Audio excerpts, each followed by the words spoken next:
Հասարակություն, որտեղ որ չկա բարոյականություն, չկա վստահություն, միայն կարող են կարճատև քեշով գործարքներ կնքվել,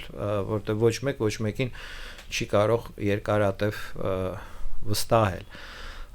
Պարտքով փող տալ եւ կամ ինչ որ գործարքներ կնքել,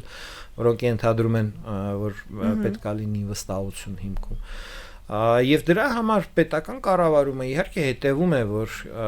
բարոյական կապիտալը, բարոյական պաշարը, այդ բալանսը հասարակության մեջ պահպանվի։ Ամենաչար անցավոր ռեժիմները, նացիստական ռեժիմը Գերմանիայում եւ այլն, հակամարտկային իր քաղաքականությունը համադրում էր երկրի ներսում